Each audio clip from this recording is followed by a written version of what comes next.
నమస్కారం గురూజీ. నమస్తే అండి. గురూజీ, ఇప్పుడు ఆధునిక యుగంలో అసలు మనుషులు చాలా లోనవుతున్నారు డిప్రెషన్‌కి, స్ట్రెస్‌కి.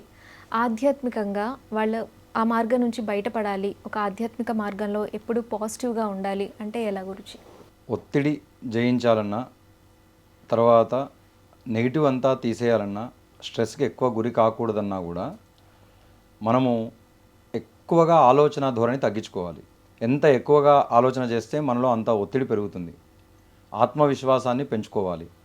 అనవసరమైనటువంటి వ్యాపకాలను వదిలేయాలి. ముఖ్యంగా ప్రస్తుత కాలంలో మనము సెల్ ఫోన్లకి లేదా కంప్యూటర్స్కి, ల్యాప్టాప్స్కి ఎక్కువ అడిక్ట్ అయిపోతున్నాం. ఆ అడిక్ట్ అవ్వకుండా కేవలం అది ఎంతవరకు అవసరమో అంతవరకు ఉపయోగం చేసుకుని, తర్వాత మనము ఇంకా ఏవైనా వ్యాపకాలు అలవాటు చేసుకోవాలి. ఎన్నో రకాలు ఉన్నాయి.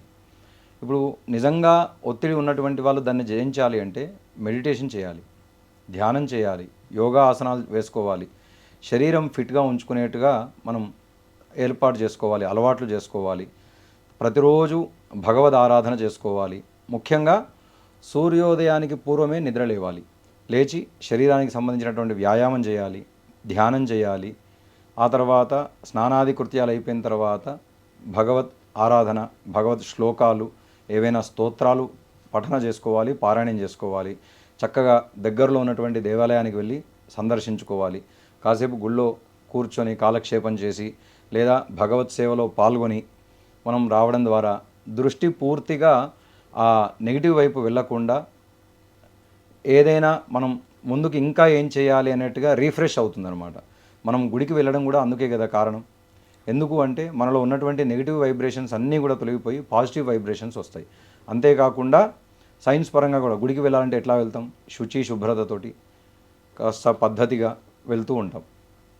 ఆ శుచి శుభ్రత ద్వారా మనలో ఉన్నటువంటి బ్యాక్టీరియా కావచ్చు లేదా ఇంకేమైనా అనారోగ్య సమస్యలున్నా కూడా అవన్నీ కూడా తొలగిపోతాయి. గుళ్ళోకి వెళ్ళిన తర్వాత మనము చేయకూడని పనులు లేదా చేయకూడని ఆలోచనలు ఏమీ చేయము.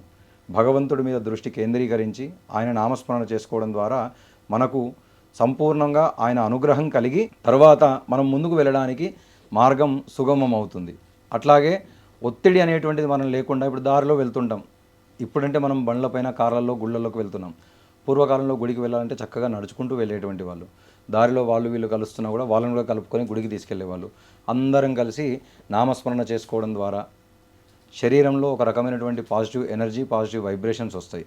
గుళ్ళోకి వెళ్ళి భజన చేస్తూ ఉంటే రక్త ప్రసరణ కూడా బాగా జరుగుతుంది. ఆ భజనలో నిమగ్నమైపోయి నృత్యం కూడా చేసేటువంటి వాళ్ళు.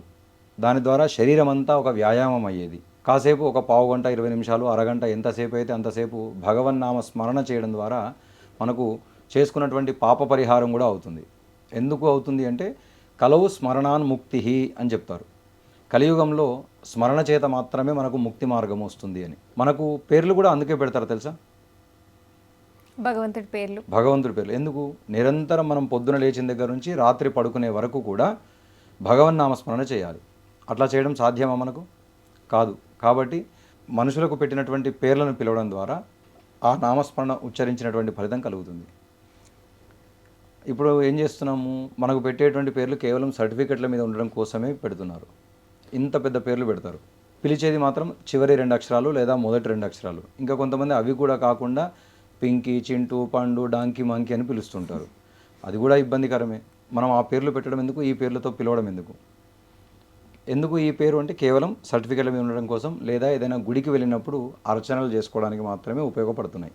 అట్లా కాకుండా మనం చిన్న పేర్లు పెట్టుకోవాలి. ఆ పేరుని పరిపూర్ణంగా వాళ్ళని పిలవాలి. ఉదాహరణకి ఇప్పుడు సుమేధ అని ఒకరికి పేరు ఉంటుంది. అట్లా పిలవడం ద్వారా వాళ్ళలో సుమేధ అంటే ఏంటి? చక్కటి మేధస్సు కలిగినటువంటి వాళ్ళు అని అర్థం. అట్లా పిలవడం ద్వారా వాడు విని కూడా వాడి బుద్ధి కూడా అట్లాగే వికసిస్తుంది. అట్లా కాకుండా అర్ధరహితమైనటువంటి పేర్లు పెడుతున్నారు ఈ కాలంలో. మనకు ఎవరికి లేనటువంటి పేరు మనకు ఉండాలి అని నెట్లో సెర్చ్ చేసి మరి ఒక పేరు అర్థం లేనటువంటి పేరు తీసి పెడుతున్నారు. కాబట్టి వాడి వైబ్రేషన్స్ కూడా అట్లాగే మారుతాయి. అట్లా ఉండకుండా ఉండాలి. ఈ ఒత్తిడిని ముఖ్యంగా జయించాలి అంటే ఖచ్చితంగా ప్రతిరోజు కొద్దిసేపు ధ్యానం చేయాలి, మెడిటేషన్ చేయాలి. ఏవైనా తనకు ఇష్ట దైవము లేదా కులదైవము లేదా దగ్గరలో ఉన్నటువంటి గుడి ఏదైతే ఉంటుందో అక్కడికి వెళ్ళి కాసేపు వాళ్ళకి సంబంధించినటువంటి పారాయణాలు, స్తోత్రాలు చదువుకోవడం ద్వారా ఒత్తిడిని తట్టుకొని అన్నింట్లలో ముందుకు వెళ్ళడానికి, ముఖ్యంగా మనలో ఆత్మవిశ్వాసం పెరగడానికి భగవంతుడు అనుగ్రహిస్తాడు. అయితే గురూజీ ఇప్పుడున్న బిజీ లైఫ్‌లో మీరన్నట్టు పారాయణలు అంటే అంతసేపు భగవంతుడి మీద చేయడానికి కూడా మీరన్నారు ఇందాక ఫోన్‌లో కాన్సంట్రేషన్ పెడుతుంటారు. ఎవరొచ్చారని చూస్తూ ఉంటారు. ఇలాంటి బిజీ స్కెడ్యూల్‌లో వాళ్ళకొక 5 నిమిషాలు కావచ్చు, 10 నిమిషాలు కావచ్చు అందులో భగవంతుడిని స్మరించుకొని ఎక్కువ భగవంతుడు అంటే మనం ఇవి పూజించడం వల్ల భగవంతుడు మనకి చేరువలో ఉంటాడు అనుకునే మంత్రాలు కానీ అవి ఏమైనా ఉంటే చెప్తారా? ఖచ్చితంగా. ఇప్పుడు ఒకరి ఇబ్బంది ఉంటే ఆ ఇబ్బందిని అధిగమించేటువంటి శక్తికి సంబంధించినటువంటి స్తోత్రాలు కూడా ఉంటాయి.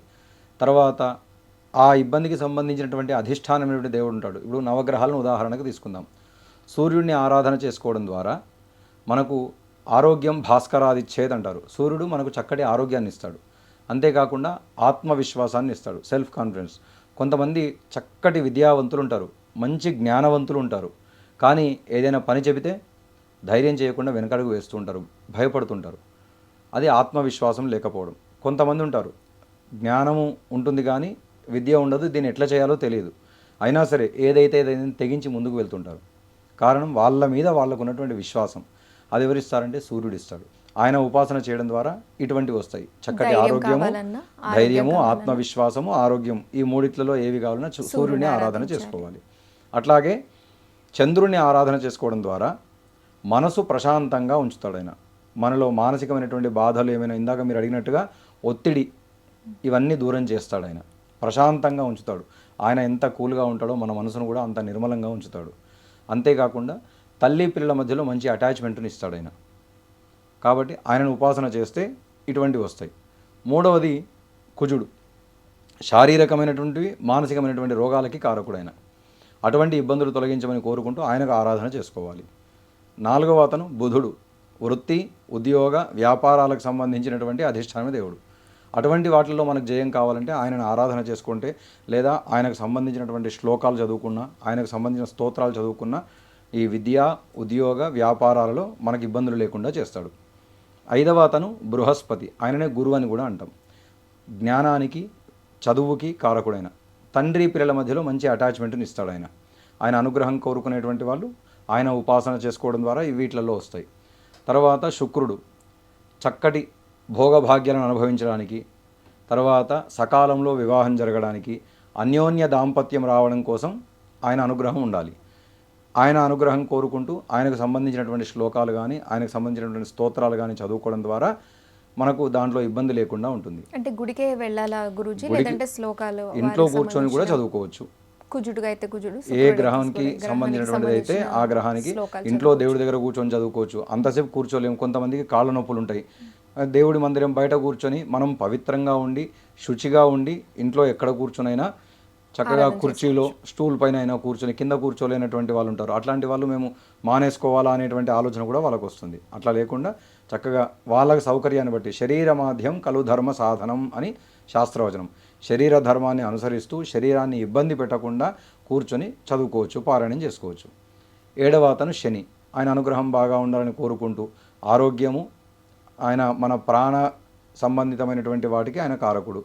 కాబట్టి ఆయన అనుగ్రహం కోరుకుంటూ మనకు మంచి ఆయుష్ ఉండాలి. ఎట్లాంటి ఆయుష్ ఉండాలి?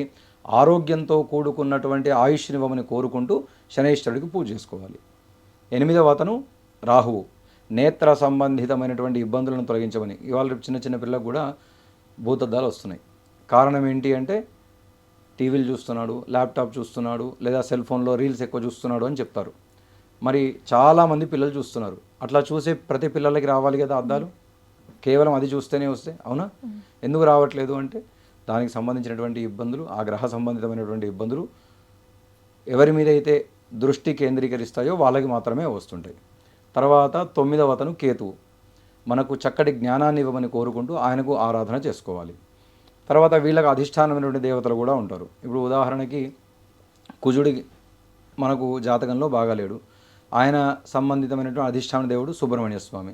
ఆయనకు పూజ చేసుకొని కూడా ఈయన అనుగ్రహం పొందవచ్చు. తర్వాత రాహువుకి గాయత్రి, దుర్గా అమ్మవారు. ఆమెకు ఆరాధన చేసుకొని రాహువుకి సంబంధించినటువంటి ఇబ్బందులు తొలగించుకోవచ్చు. కేతువుకి గణపతి. మనకేమైనా కార్యక్రమాలలో విఘ్నాలు వస్తే, కేతువు బాగా లేకపోతే గణపతిని ఆరాధన చేసుకోవడం ద్వారా మనకు తత్సంబంధితమైనటువంటి ఇబ్బందులన్నీ కూడా తొలగిపోతాయి. ఇట్లా ఏదైనా మనకు సమస్య ఉన్నది అంటే దానికి పరిహారం కూడా ఖచ్చితంగా ఉంటుంది. సొల్యూషన్ లేనటువంటి ప్రాబ్లం ఎక్కడా కూడా ఉండదన్నమాట. కాకపోతే మనం వెతుక్కోవాలి దానికోసం. అప్పుడు మనం ఈ ఒత్తిడిని అంతా కూడా జయించి ముందుకు వెళ్ళగలుగుతాం. నవగ్రహాలను ఏ విధంగా ఆరాధించాలో అలాగే ఒత్తిడిని ఎలా జయించాలో చక్కగా వివరించారు. ధన్యవాదాలు గురుజీ. శుభం.